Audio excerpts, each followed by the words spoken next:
পাইব কোথায় এমন দয়ালো দাতা আরে না পাইব কোথায় পাইয়া লায় হারাইনু পাইয়া লায় হারাইনু এমন দয়ালো দাতা আর না পাইব কোথায় এমন দয়ালো দাতা আরে না পাইব কোথায় পাইয়া লায় হারাইনু পাইয়া লায় হারাইনু আর গোবিন্দ দাসিয়া কয় অনলে পুড়িনু নয় গোবিন্দ দাসিয়া কয় অনলে পুড়িনু আমার নয় গোবিন্দ দাসিয়া কয়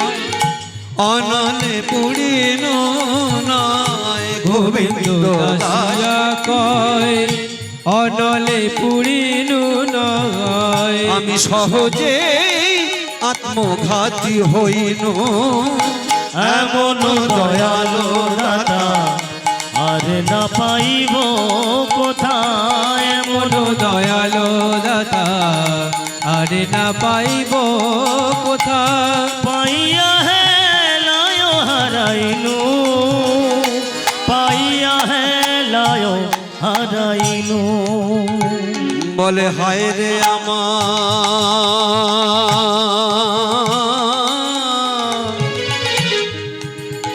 আমার কপাল মন্দ হায় রে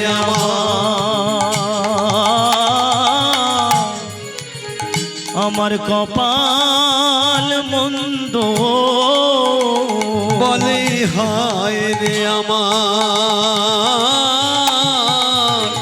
আমার কপাল মন্দ হায় রে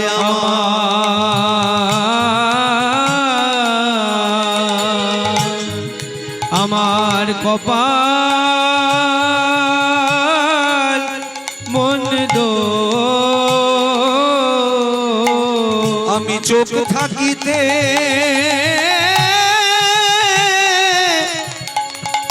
হলাম অন্ধ হায় রে আমার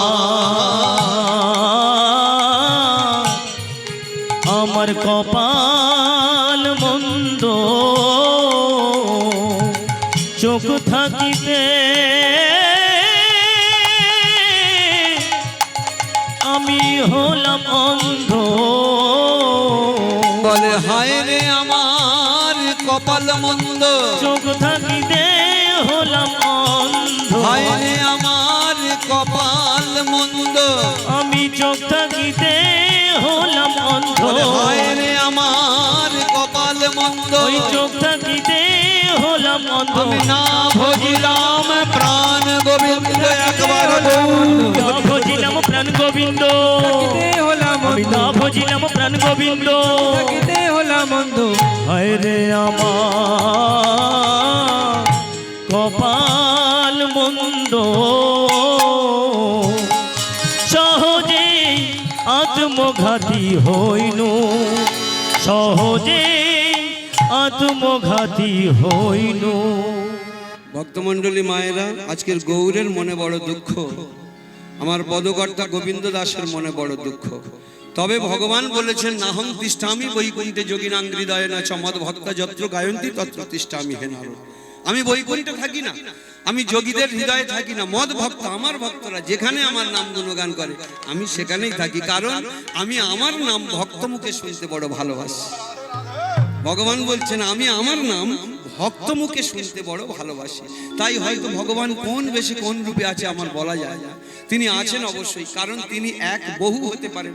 আপনারা তো বলবেন, হয়তো বলবেন উত্তম বাবু আমাদের এখানে শুধু হরিনাম হচ্ছে না তো বিভিন্ন জায়গায় হচ্ছে। আসলে কি জানেন, ভগবান একা বহু হতে পারেন। আপনারা প্রমাণ পেয়েছিলেন কোন সময়? রাসলীলা। অনেক গোপী অনেক কৃষ্ণ, একা বহু হতে পারে বলে তো প্রত্যেক গোপী ভাবছে আমার কাছে কৃষ্ণ আছে, কারণ ভগবান একা বহু হতে পারেন, এই ক্ষমতা তার আছে। তাই হয়তো কোন রূপে তিনি এখানটা আবির্ভাব হচ্ছেন, তিনি নিজে তার ভক্ত মুখে হরিনাম শ্রবণ করছেন ভক্তমণ্ডলী মায়েরা। তাই আজকে আমি কোনো একটা ভক্তের আস্বাদন করব। আজকে চলুন আমরা ভক্তের রস আস্বাদন করি। আমরা এখান থেকে বৃন্দাবনে চলে যাচ্ছি। তা বৃন্দাবনে যখন যাচ্ছি আমরা মনগুলোকে নিয়ে চলুন সেখানে চলে যাই। বৃন্দাবনে গিয়ে দেখছি এক জমিদার দম্পতি, নাম শ্রীধর রায় ঠাকুর আর মাধবী দাস। ধনৈশ্বর্য মণিমাণিক্য ভরপুর, কোনো অসুবিধা নেই। কিন্তু দেখবেন মানুষ কোনোদিন 100% সুখী হতে পারে না। যেদিন মানুষ 100% সুখী হবে সেদিন তাকে সাধারণ মানুষ বলা যাবে না, তাকে মহাত্মা বলতে হবে। 100% সুখী নয়, কোনো একটা জায়গায় তার দুঃখ আছে। এই দুই স্বামী স্ত্রী প্রাণ ভরে ভগবানকে সেবা করে, কিন্তু এক জায়গায় কি জানে তাদের দুঃখটা কোথায়? সেই কারণে দুই স্বামী স্ত্রী ঠাকুর ঘরে বসে, ঠাকুর যা দিয়েছে সব নিয়ে নাও, প্রয়োজনে সব নিয়ে নাও। কিন্তু মাঝে মাঝে একটা ভয় করে, জানো ঠাকুর? কি ভয়? ভয়টা তোমার জন্যই ভয় করে। কি ভয় জানো? ভয়টা হচ্ছে যেদিন আমরা দুই স্বামী স্ত্রী পৃথিবী ছেড়ে চলে যাব, অর্থাৎ মারা যাব, সেদিন আমাদের বংশধর বলে আর কিছু থাকবে না। তোমার এই চরণ যুগল সেবা করবে কে? তাদের এই ভয়। তোমার চরণ যুগলটা সেবা করবে। আমরা কি ভাবি? আমার একটা সন্তান হলো না, আমাদের বংশ রক্ষা করবে কে? এইটাই ভাবি। আবার যখন সন্তানটা হয় তাকে কি করতে হবে? তাকে যদি যখন হয়নি তখন বললাম ঠাকুর একটা বংশধর দাও। যখন বংশধরটা হলো তখন তাকে ডাক্তার করতে হবে, ব্যারিস্টার করতে হবে, উকিল পাইলট করতে হবে, ইঞ্জিনিয়ার।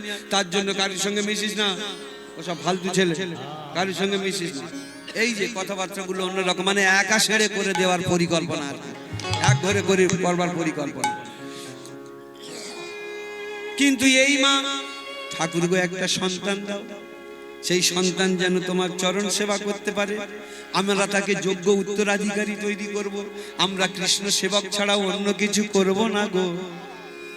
তবে ঠাকুর যদি কৃপা করে একটা সন্তান দাও, সেই সন্তানটা যেন তোমার রাঙাচরণ সেবা তো করবেই, আর যেন সে দেশের কাজে লাগে, দশের কাজে লাগে, 5টা গরিব দুঃখীর সেবার কাজে লাগে। দেখেছেন যারা প্রকৃত ধনী তাদের চাওয়াগুলো কিরকম, আর হঠাৎ করে হওয়া ধনীদের কিরকম ছোট মন, সে তো আপনারা জানেন। হঠাৎ করে ধনী হয়েছে, হয়তো টাকা পেয়ে হোক বা হঠাৎ করে একটা চাকরি পেয়ে, তখন তারা অহংকারে পা ফেটে পড়ে, কারুর বাড়ির ধারে ঢুকতে দেয় না, ভিখারি আসলে আগে থাকতে দরজা দিয়ে দেয়, এইরকম একটা ব্যাপার আর কি। কিন্তু যারা প্রকৃত ধনী তাদের চাওয়াটা কি দেখো, বলছে ঠাকুর আমার যদি সন্তান দাও, সেই সন্তানটা যেন আমার এমন হয় কিরকম, তোমার চরণ সেবা করবে, আর যেন দেশের কাজে লাগে, দশের কাজে লাগে, 5টা গরিব দুঃখীর সেবার কাজে লাগে। কারণ যারা 5টা গরিব দুঃখীর সেবার কাজে লাগে তারা মরে গিয়ে অমর হয়ে থাকে, মরে গিয়েও অমর হয়ে থাকে। সেই মানুষই আসল মানুষ, যার জীবন পরের তরে, রাজার মুকুট ছেড়ে হাসি মুখে, সে তো কাঁটার মুকুট পরে। সেই মানুষই আসল মানুষ, যার জীবন পরের তরে, রাজার মুকুট ছেড়ে হাসি মুখে, সে তো কাঁটার মুকুট পরে। সেই মানুষই আসল মানুষ, যার জীবন পরের তরে, রাজার মুকুট ছেড়ে হাসি মুখে, সে তো কাঁটার মুকুট পরে। সেই মানুষই আসল মানুষ, যার জীবন পরের তরে, রাজার মুকুট ছেড়ে হাসি মুখে, সে তো কাঁটার মুকুট পরে। 3টি মন্ত্র নিয়ে যাদের জীবন, সত্যম শিবম সুন্দরম, দুঃখের পৃথিবীটা তাদের কাছে এক আনন্দ আশ্রম। এক আনন্দ আশ্রম, এক আনন্দ আশ্রম। 3টি মন্ত্র নিয়ে যাদের জীবন, সত্যম শিবম সুন্দরম, দুঃখের পৃথিবীটা তাদের কাছে একই আনন্দ আশ্রম। এক আনন্দ আশ্রম, একই আনন্দ আশ্রম। ধূপ চিরদিন গন্ধ বিলায়, সে তো নীরবেই জ্বলে মরে, পরের সেবায় সে হাসি মুখে নিজেকেই যে ক্ষয় করে। চিরদিন গন্ধ বিলায় সে তো নীরবে জ্বলে মরে, পরের সেবায় সে হাসি মুখে নিজেকে যে ক্ষয় করে। ধূপ চিরদিন গন্ধ বিলায় সে তো নীরবেই জ্বলে মরে, পরের সেবায় সে হাসি মুখে নিজেকেই যে ক্ষয় করে। ধূপ চিরদিন গন্ধ বিলাই সে তো নীরবে জ্বলে মরে, পরের সেবায় সে হাসি মুখে নিজেকে যে ক্ষয় করে। তিনটি মন্ত্র নিয়ে যাদের জীবন, সত্যম শিবম সুন্দরম, দুঃখের পৃথিবীটা তাদের কাছে এক আনন্দ আশ্রম। এক আনন্দ আশ্রম, এক আনন্দ আশ্রম। তিনটি মন্ত্র নিয়ে যাদের জীবন, সত্যম শিবম সুন্দরম, দুঃখের পৃথিবীটা তাদের কাছে এক আনন্দ আশ্রম। এক আনন্দ আশ্রম, এক আনন্দ আশ্রম। এক আনন্দ আশ্রম। কিন্তু যে যেটা চায় তার মনের বাসনা কি সব পূর্ণ হয়? মানুষের তো আকাশচুম্বী কল্পনা আশা, কিন্তু সব আশা পূরণ হয় না। তবে ভক্তমণ্ডলী মায়েরা, যেমন এই আশা কোনোদিন কারোর পূর্ণ হয় না, তবে মায়ের আশাটা কি যে আমার একটা সন্তান, তাই না? শুধু একটা সন্তান যে কৃষ্ণ সেবা করবে। তবে আবার দেখবেন আশা করলে আবার পূরণ হয় না, এটাও ঠিক। তবে যখন ভগবান কিছু পূরণ করে তার তো একটা পরীক্ষা নিরীক্ষা করবে। মম নাম ইহ গৃহ্ণাতি করতি তদ ধনুক্ষাম করতি বন্ধু বিচ্ছেদম করতি প্রাণ সংশয়ম তথাপি ইহ গৃহ্ণাতি দিয়তে পরম পদ। ভগবান বললেন তুমি যদি আমার নাম গ্রহণ করবে, প্রথমে তোমার ধন ক্ষয় করব, তারপরে বন্ধু বিচ্ছেদ করবো, এমনকি প্রাণ পর্যন্ত ক্ষয় মানে টানবো। যদি দেখি যে এত কিছু সহ্য করে তুমি আমার চরণ ছাড়া হচ্ছ না, তখন তখন তখন তোমার মতো ভক্তকে আমি কি দেবো জানো? সেই সাধনাতীত ভজনাতীত অব্যয় অব্যক্ত চরণ, যাহা পাবার জন্য ক্ষীরদের কুলে মুনি ঋষি যোগী দেবতা সারা জীবন গলিত পত্র ভক্ষণ করে তপস্যা করেও আমার সামান্য চরণ ধুলো পায় না। সেই চরণটা আমি স্বয়ং সেই ভক্তের জন্য দিয়ে থাকি। তাহলে ভক্তমণ্ডলী মায়েরা, তবে দেখবেন যে ছাত্র বেশি ভালো ক্লাসে পড়াশোনা করে না, ভালো মাস্টাররা তাকেই শাসন করে। একটুখানি খেলতে দেখলে এদিকে খেলছিস কেন? সঙ্গে সঙ্গে ছেলেটা এসে বলে মাস্টারমশাই আমি অপরাধ করেছি। বলছে অপরাধ তো করেছিস। কি করেছি মাস্টারমশাই বলুন, সংশোধন করে নেব। এই খেলছিস কেন? মাস্টারমশাই সারাটা দিন পড়েছি আর মাথায় নিতে পারছি না, একটুখানি খেলা করে মাথাটা ঠিক করে নিয়ে আবার আমি পড়বো মাস্টারমশাই। যখন এমন নরম করে বলেছে, মাস্টারমশাই বুকে জড়িয়ে ধরে। ভালো ছেলের কে না জড়িয়ে ধরে, কে না আবদার করে? দেখবেন গ্রামের মানুষ যদি কোনো একটা ভালো বাচ্চা ছেলে দেখে না, সবার কথা শুনে চলছে, ছেলেটা কারোর উপর আজে বাজে কথা বলে না, সম্মান দিয়ে চলে, দেখবেন সে ছেলেকে সবাই ভালোবাসবে, বুকে করে নেবে, বয়স্ক মানুষরা নেবেই, প্রশংসা করবে। যেই বুকে জড়িয়ে ধরেছে মাস্টারমশাই অমনি। তাই যদি ছেলেটা এইরকম কথা বলতো, ও মাস্টার আমি আমার বাপের খেয়ে খেলা করছি, তুমি বলবা কে হে?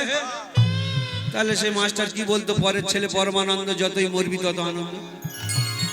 বুকে জড়িয়ে ধরেছে খোকা, খেলার সময় তো সারা জীবন পড়ে থাকবে, আড্ডা মারবার সময় সারা জীবন পড়ে থাকবে, কিন্তু পড়াশোনা শিক্ষা জ্ঞান এটা একটা নির্দিষ্ট বয়সের মধ্যে গুছিয়ে নিতে হয়, না হলে জীবনের পরাজয় হয়ে যায়। তুই এখন তো 4 বছর 5 বছর বয়স, একটুখানি ভালো করে পড়াশোনা কর না, 20-22 বছর পর্যন্ত একটা চাকরি পাবি, একটা ইঞ্জিনিয়ার হবি, একটা উকিল পাইলট ডাক্তার হবি, তখন তোর সামনে কত খেলবার সময় আড্ডা মারবার সময় পড়ে থাকবে খোকারে।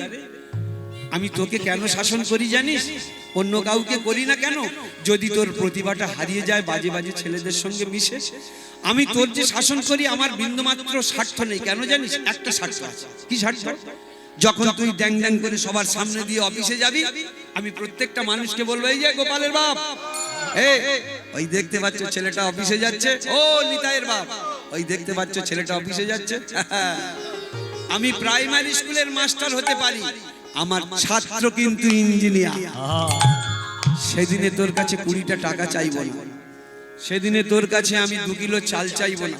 কারণ একটা সমুদ্র পূরণ করা সম্ভব হলেও একটা অভাবীর অভাব কোনোদিন পূরণ করা যায় না রে খোকা। গুণবান এক পুত্র সেই তো আনন্দিত, কোটি মূর্খ পুত্র কার্য না হয় কিঞ্চিত। এক চন্দ্র জগতের অন্ধকার হরে, আর লক্ষ লক্ষ তারা সেথা কি করিতে পারে। ভক্তমণ্ডলী মায়েরা, আপনারা দেখবেন আকাশে কোটি কোটি তারা, কিন্তু একটা চাঁদের উদয় হলে যেমন কোটি কোটি তারার আলো সব ম্লান হয়ে যায়, ঠিক একটা মাত্র যদি ভালো ছেলে, গুণের ছেলে হয়, 12টা ছেলে দরকার নেই, নামে ফুটবল খেলার টিম একটাও ভাত দেয় না, ওই রকম টিম কেউ চায় না, হ্যাঁ? কিন্তু একটা গুণবান ছেলে যদি হয়, তার জন্য তার বাবা মা, তার বংশ, তার জাতি, তার দেশের মুখ উজ্জ্বল হয়ে যাবে। যেমন কয়েকটা হাতে গোনা ছেলের জন্য তো ভারত জগৎ সভায় শ্রেষ্ঠ আসন নিয়েছে। ওই যে বোম্বে রোডটা ধরে যান না, কোলাঘাট বীচ শেষ, হাওড়া জেলা শেষ, এবার মেদিনীপুর শুরু হয়ে গেল। মেদিনীপুরে ওই ছেলেটা 18 বছরের ছেলে ক্ষুদিরাম জন্মগ্রহণ করেছিলেন না? এই ক্ষুদিরাম 33 কোটি 12 লক্ষ মানুষকে যখন ইংরেজরা শাসন করছে, পদদলিত করে রেখেছে, সেই সময় কয়েকটা ছেলের বুকে ব্যথা লেগেছিল। আমার দেশে আমার মানুষদের, আমার বাবা কাকা জ্যাঠাদের তারা পদদলিত করবে, আমার মা বোনদের তারা চাকরের মতো খাটাবে, তারা অসম্মান করবে। এই জন্য তখন তারা স্বাধীনতা আন্দোলনে ঝাঁপিয়ে পড়ে ওই ক্ষুদিরাম বসু তাদের মধ্যে একজন পড়েছিল। কিংসফোর্ডকে বোমা মেরে উড়িয়ে দিতে গিয়ে ফাঁসির সাজা হয়ে গেল, ধরা পড়লো, ফাঁসির সাজা হয়ে গেল। সেদিনে ফাঁসির দড়ির সামনে দাঁড়িয়ে দাঁড়িয়ে বলছিল, ফাঁসির দড়ি আমায় ভয় দেখাচ্ছিস? আমি ভারত মাতার সন্তান, ভারত মাতার সন্তান। কোনোদিন এরা ভয় পেতে শেখেনি, এরা হাসতে হাসতে মরতে জানে, কিন্তু ভীরু কাপুরুষের পায়ের তলায় কোনোদিন মাথা নত করে দিতে জানে না। শোন, আজকে আমি মারা যাচ্ছি, কিন্তু আমার পিছনে আমার ভারত মাতার সব যুবক ভাইরা আমার বেঁচে রয়েছে, হাজার হাজার সন্তান বেঁচে রয়েছে, একদিন তোদের কুকুরের মতো তাড়া করবে বলে সেদিন ফাঁসির দড়ি গলায় নিয়েছিল। আর যখন ফাঁসির দড়িটা গলায় নিল, তারপরেই 16, 18, 20, 22 বছর, 24 বছরের ছেলেরা স্বাধীনতা আন্দোলনে যোগদান করলো। ওই যেদিন ওই বাচ্চা ছেলেটার মৃত্যু দেখলো, তারা আর জীবনকে পরোয়া করলো না, এই ইংরেজ কুকুরদের তাড়াতেই হবে বলে তারা স্বাধীনতা আন্দোলনে যোগদান করে সব মুষ্টিগুলো বজ্রের মতো আকাশের দিকে তুলে প্রতিজ্ঞা করলো, এক সুরে গেয়ে উঠলো, এক সুরে গেয়ে উঠলো, মা গো ভাবনা কেন, আমরা তোমার শান্তি প্রিয় শান্ত ছেলে, মাগো শত্রু এলে অস্ত্র হাতে ধরতে জানি, তোমার ভয় নেই মায়া, আমরা প্রতিবাদ করতে জানি। মা গো ভাবনা কেন, আমরা তোমার শান্তি প্রিয় শান্ত ছেলে, তবু শত্রু এলে অস্ত্র হাতে ধরতে জানি। তোমার ভয় নেই মায়া, আমরা প্রতিবাদ করতে জানি। মা গো ভাবনা কেন, আমরা তোমার শান্তি প্রিয় শান্ত ছেলে, মাগো শত্রু এলে অস্ত্র হাতে ধরতে জানি। তোমার ভয় নেই মা, ভয় নেই, প্রতিবাদ করতে জানি। মা গো ভাবনা কেন, আমরা তোমার শান্তি প্রিয় শান্ত ছেলে, মাগো শত্রু এলে অস্ত্র হাতে ধরতে জানি। তোমার ভয় নেই মায়া, আমরা প্রতিবাদ করতে জানি। আমরা হারবো না, হারবো না, তোমার মাটির একটু কণা ছাড়বো না। আর আমরা হারবো না, হারবো না, তোমার মাটির একটি কণাও ছাড়বো না। আমরা হারবো না, হারবো না, তোমার মাটির একটি কণাও ছাড়বো না। আর আমরা হারবো না, হারবো না, তোমার মাটির একটি কণাও ছাড়বো না। আমরা হারবো না, হারবো না, তোমার মাটির একটি কণাও ছাড়বো না। আমরা হৃদয় দিয়ে দুর্গ ঘাঁটি গড়তে জানি, তোমার ভয় নেই মায়া, আমরা প্রতিবাদ করতে জানি। মা গো ভাবনা কেন, আমরা তোমার শান্তি প্রিয় শান্ত ছেলে, শত্রু এলে অস্ত্র হাতে ধরতে জানি। তোমার ভয় নেই মা, ভয় নেই, প্রতিবাদ করতে জানি।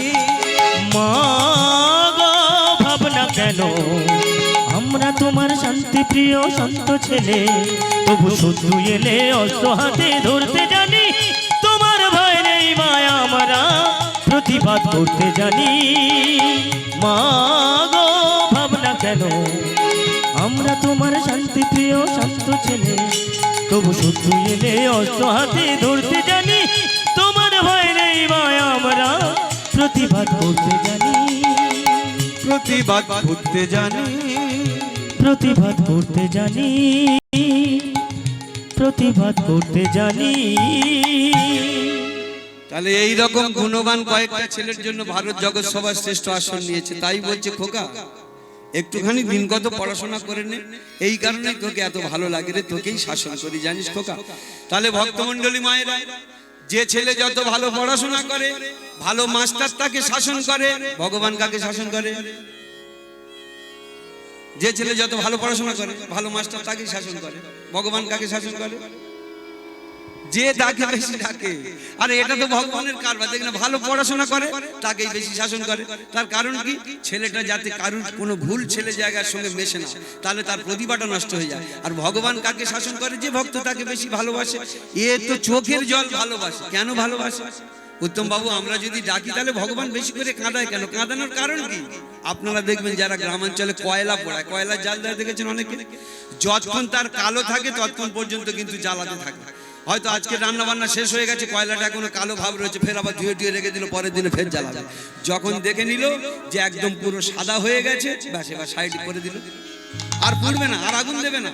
ভক্তকে কাঁদাবার কারণ হচ্ছে কাঁদাতে কাঁদাতে কাঁদাতে কাঁদাতে ভেতরের সমস্ত মলিনতা একদম ধুয়ে মুছে জল করে দিয়ে একবার সাদা কাগজের মতো করে নিয়ে ভগবান তাকে দুখানি চরণ দিয়ে দেয়। আপনি দেখবেন সাদা কাগজের উপরে যে কোনো কালি দিয়ে লিখুন, লেখা ফুটে উঠবে। একটা মাস্টার ক্লাস করে বেরিয়ে যাচ্ছে, ছেলেদের বোঝাবার জন্য বোর্ডে অনেক কিছু লিখে, অমনি যেই ঘন্টা বাজলো ঢং ঢং করে চলে গেল। আবার পরবর্তী মাস্টার যেই ক্লাসে ঢুকছে, আবার এসেই মাত্র প্রথমে ডাস্টার দিয়ে সেই বোর্ডটাকে মুছে নিয়ে এইবারে তিনি যা পড়াচ্ছেন ছেলেদের সেইভাবে। কারণ একটা বোর্ডের লেখার উপরে লেখা যায় না, ভগবান ঠিক তদ্রূপ। এই বিষয় বাসনা কামিনী কাঞ্চন মোহ মত মাৎসর্য যতক্ষণ থাকবে, ভগবান নিজের করে লিখবে কি করে? তাই কাঁদাতে কাঁদাতে খাতাটাকে পরিষ্কার করে নেয়। এই কারণে তো ভগবানের রং নীল। ভগবানের রং কি? ভগবানের রং নীল। কেন? ব্যাসদেব কি আর রং খুঁজে পাননি? ভগবানের এমন রং করলেন, কারণটা আছে। ভগবানের নাম কি? অনন্ত অসীম। ভগবানের নাম হচ্ছে অনন্ত অসীম, তাই না? অনন্ত মানে যার শেষ নেই, অন্ত নেই। আবার অসীম মানে কি? যার সীমা নেই, অসীম। আপনারা অসীম কোনটা দেখেছেন? আকাশ। আকাশটা অসীম নয়, আকাশের শেষ আছে। তাহলে এই আকাশকে অসীম বলা হয়। আকাশের রংটা কি? নীল। তাহলে ভগবানের রং এই কারণেই নীল। তবে আকাশের কাছে যখন যাবেন আর নীল খুঁজে পাবেন না। সমুদ্রের জলকে কি বলা হয়? অনন্ত অসীম। সমুদ্রের জল দূর থেকে কি বলা হয়? নীল। দেখা যায়, নীল দেখা যায় না। কিন্তু একবার কাছে গিয়ে একটা আঁজলা তুলে নিন, জলটার দিকে লক্ষ্য করুন, আর নীল খুঁজে পাবেন না। তার মানে কাছে যেতে হবে। যে ভক্ত ভগবান থেকে দূরে থাকে তারা নানান রকম শুধু ব্যাখ্যা করে, ভগবান নীল, কালো, পাথর, পাষাণ। তারা জানে না, শুধু অপব্যাখ্যা দেওয়ার জন্য রেডি। জীবনে কোনোদিন প্রণাম করেনি। তারাই শুধু বলে ভগবান নেই, ভগবান কালো, পাথর, এই সমস্ত বলে।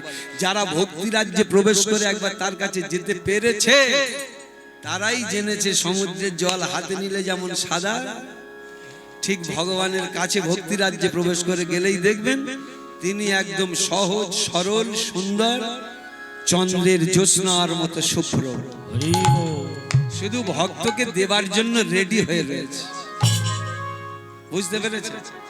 তা ভক্তমণ্ডলী মায়েরা, যখন এই দুই স্বামী স্ত্রী ঠাকুরের কাছে এইরকম চেয়েছে আমার একটা ভক্ত সন্তান, এবং সে যেন দেশের কাজে লাগে, দশের কাজে লাগে, তা ভগবান করুণা করে মাধবী দাসীর গর্ভে এক সন্তান দিয়েছেন। সন্তানটা কিরকম বয়সে হচ্ছে জানেন? যে বয়সে আর গর্ভধারণ সম্ভব নয়, তবে ভগবান কৃপা করলে সবই সম্ভব হয়। কারণ শাস্ত্র বলছে, ভাগবত বলছে, মুকং করতি বাচালম পঙ্গুং লঙ্ঘায়তে গিরিং যৎকৃপা তোমাহং বন্দে পরমানন্দ শ্রী মাধব। হে মাধব, যদি তোমার কৃপা হয় তাহলে গোগাও কথা বলতে পারে, যদি তোমার কৃপা হয় বোবাও কথা বলতে পারে, ঘোড়াও পাহাড় অতিক্রম করতে পারে।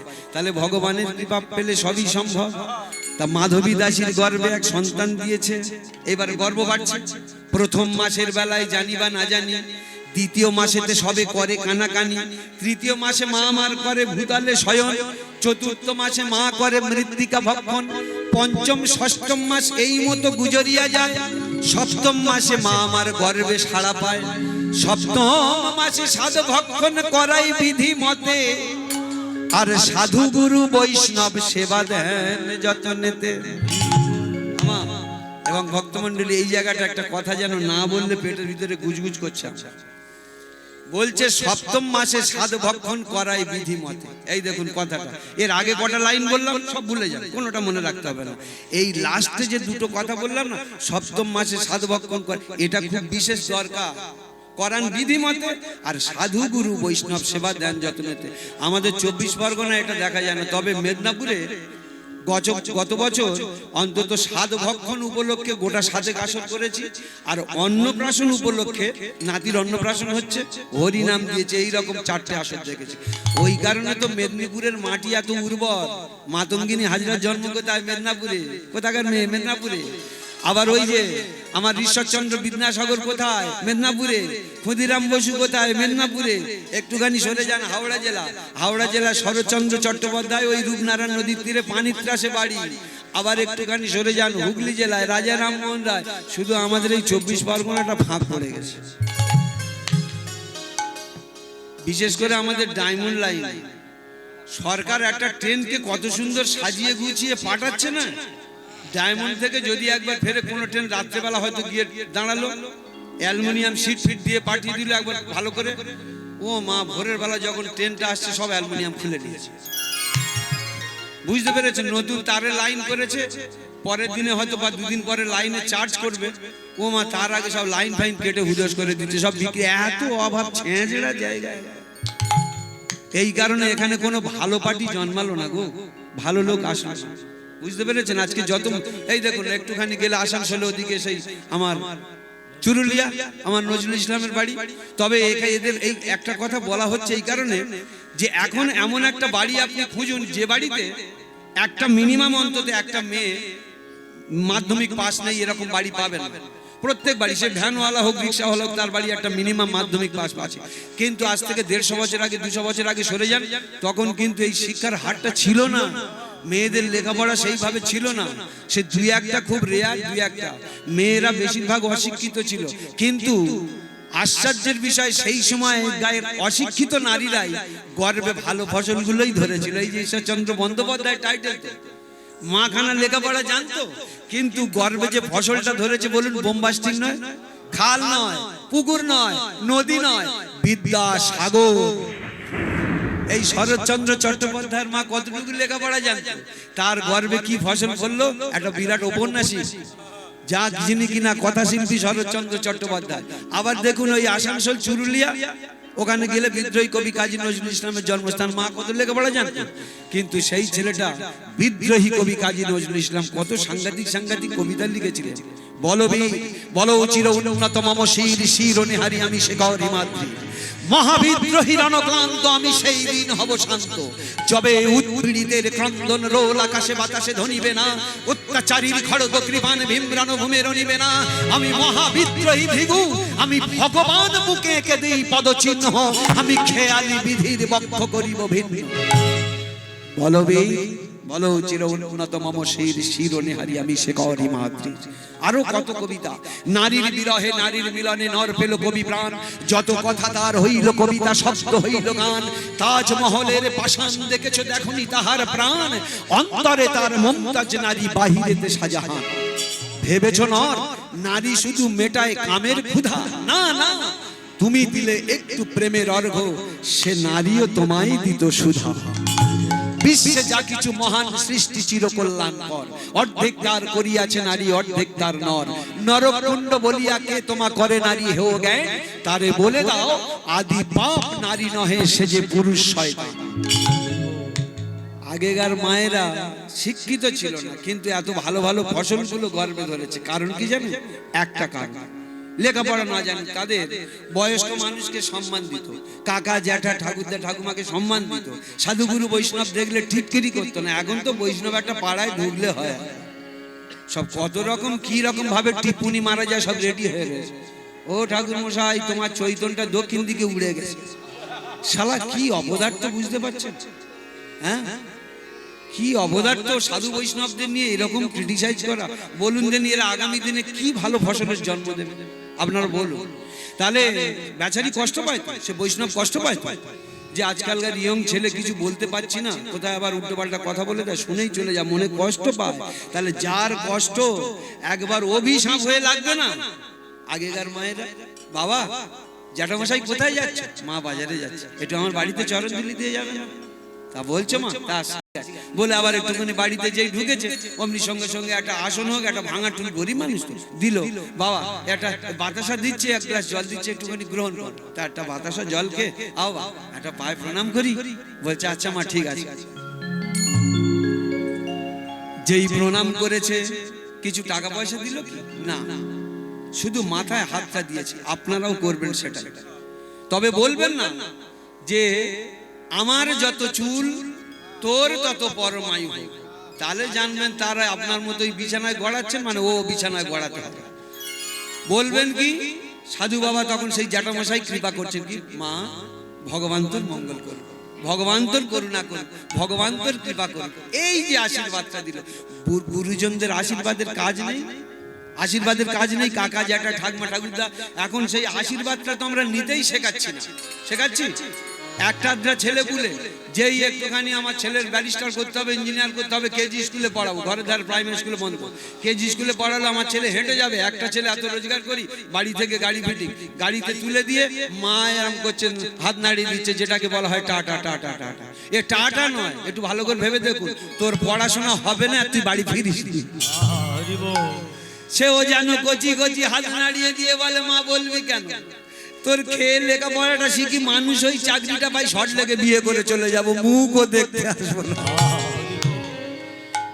একবারও বললো না, একবারও বলতে পারলো না, এ দাদুর পায়ে একটু প্রণাম কর, ঠাকুমার পায়ে প্রণাম কর, ওই জ্যাঠামশা আছে, জেঠিমা আছে, কাকা কাকিমার পায়ে প্রণাম করে যাও। আরে নিচু হলে তবে তো মাথায় তারা হাতটা দিতে পারবে।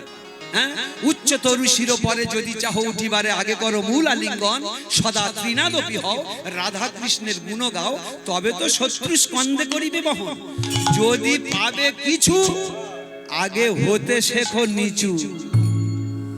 যদি পাবে কিছু, আগে হতে শেখো নিচু।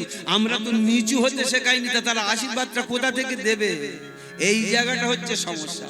তাহলে আগেকার মায়েরা এই কারণে স্বামীর কাছে কি বলছে, স্বামী শুনুন, একটা জমিদারের বউ বলছে না যে 20-30 জন 50 জন লোক নিমন্ত্রণ করো, খাও, এটা বলছে না। স্বামী সারা জীবন তো তোমার কাছে মুখ ফুটে কিছু চাইনি, আজও চাইছি না, আমার কিন্তু আজকে একটা অনুরোধ রাখতে হবে।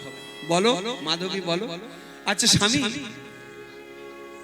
তুমি তো আমার সাধভক্ষণ করাবে তাই না? বলছে হ্যাঁ। তাহলে আমার অনুরোধটা এইটা, 2-4 জন সাধু বৈষ্ণব নিমন্ত্রণ করে তাদের সেবা দিয়ে সেই সেবার উচ্ছিষ্ট অন্ন আমার একটু মুখে দিতে পারো? কি সুন্দর চাহিদা দেখুন, আর আমি কিচ্ছু চাই না। তা বলছে মাধবী সেটা খুব ভালো কথা, কিন্তু আচ্ছা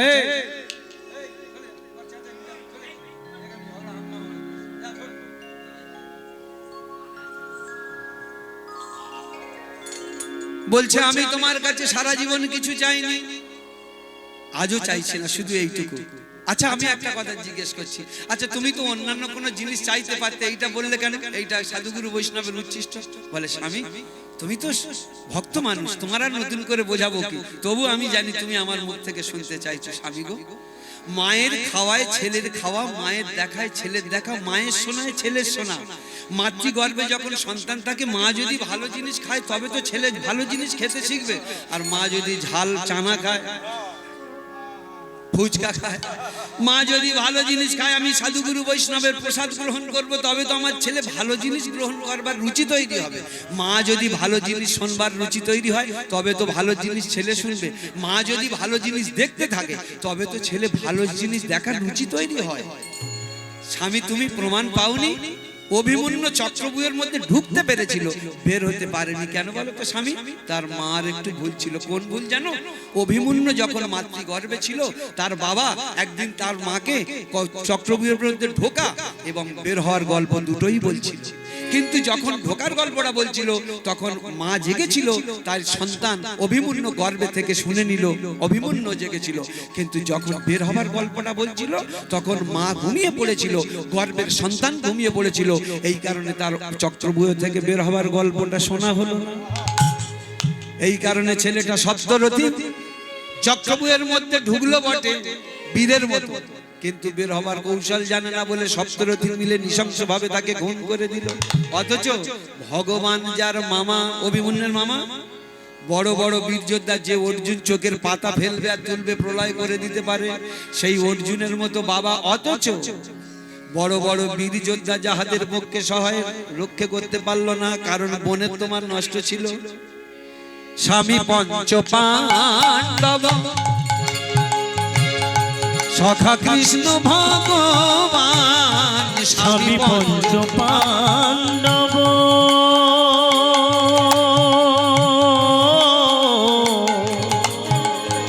ও গো স্বামী পঞ্চ পাণ্ডব সখা কৃষ্ণ ভগবান। স্বামী পঞ্চ পাণ্ডব সখা কৃষ্ণ ভগবান, স্বামী পঞ্চ পাণ্ডব সখা কৃষ্ণ ভগবান। দুঃশাসন করে তবু দ্রৌপদীর অপমান, দুঃশাসন করে তবু দ্রৌপদীর অপমান। দুঃশাসন করে তবু দ্রৌপদীর অপমান। পুত্র তার হলো পুত্র তার হলো হত, পুত্র তার হলো হত, পুত্র তার হলো তো যদুপতি যার সহায় তাহার সমান নাই চিরদিন, কাহার সমান নাই যা। আর আজ যে রাজা ধীরা, আজকে রাজা ধীরা, আর আজ যে রাজা ধীরা, কাল সে ভিক্ষা চায়, কাহারো সমান নাহি যায় চিরদিন,